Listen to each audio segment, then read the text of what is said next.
Hello everyone, good morning. Welcome back to my channel. तर आज मी तुमच्यासोबत माझं मॉर्निंग रूटीन शेअर करते.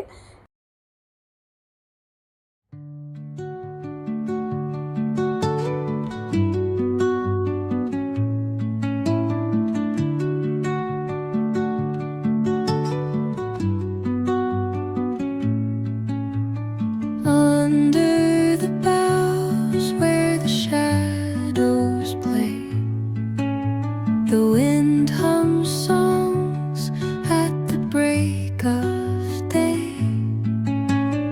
Whispering pines, secrets untold, carrying tales only the forest holds. Moonlight spills through. आणि माझी मुलगी मला भांडी लावायला हेल्प करते. इनफॅक्ट ती खेळते आहे. किती मस्त मजा वाटते मुलांना असं खेळताना बघायला. त्यांना खेळणी कितीही द्या, पण त्यांना भांड्यांसोबतच खेळायला मजा येते. तर तिलाही तसंच आहे आणि ती खूप एन्जॉय करते. प्रत्येक ड्रॉवर्स ओपन करून ती भांडी बाहेर काढते, खेळते, परत नेऊन वापस ठेवते. ह्याला फक्त इलेक्ट्रॉनिक्स गोष्टी आवडतात आणि नवीन नवीन काय आहे ते त्याला खूप एक्सायटेड असतो तो बघण्यासाठी. आणि खेळणी असून देखील दोघांना भांडी घेऊनच खेळायचं आहे. खूप एन्जॉय करतात भांड्यांसोबत खेळायचं. तर तुमच्या घरीही मुलं अशीच करतात का, हे मला नक्की सांगा.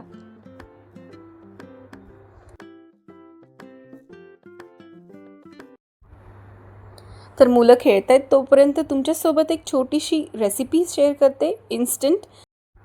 आता मी राईस खीर करणार आहे. थोडासा राईस आहे माझ्याकडे, ताजा आहे बनवलेला. तर मी मुलांसाठी खीर बनवते. त्याच्यासाठी एक अर्धा लिटरपेक्षा दूध कमी घेतलं आहे मी आणि त्याच्यामध्ये 1 वाटी शिजवलेला राईस ॲड करते. चांगलं मिक्स करून घ्यायचं.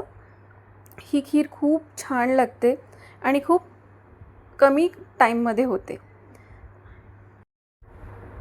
आता ह्यामध्ये मी साखर घालणार आहे. तुम्ही साखरेऐवजी मिल्कमेड पण ॲड करू शकतात किंवा जॅगरी पावडर पण ॲड करू शकतात. साखर कमी जास्त प्रमाणात घालू शकतात. आता इथे मी 3 ते 4 चमच साखर घातली आहे. चांगलं मिक्स करून घेईन आणि मग त्याच्यामध्ये आपण वेलची पावडर ॲड करणार आहोत, फ्लेवर चांगला येण्यासाठी.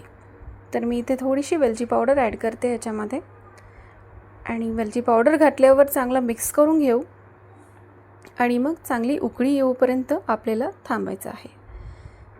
आता यामध्ये तुम्ही ड्रायफ्रूट्स पण कट करून घालू शकतात, पण मी ह्याच्यामध्ये ड्रायफ्रूट्सची पावडर ॲड करते कारण मला मुलांना द्यायचं आहे.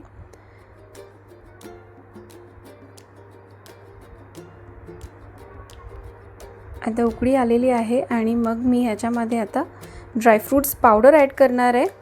तर 2 चमच ड्रायफ्रूट्सची पावडर मी ह्याच्यामध्ये ॲड करते. आता हे पण आपण चांगलं मिक्स करून घेऊ आणि एक 5 मिनटं उकळी आल्यावर मग गॅस बंद करू. तर आता मी सर्व करते.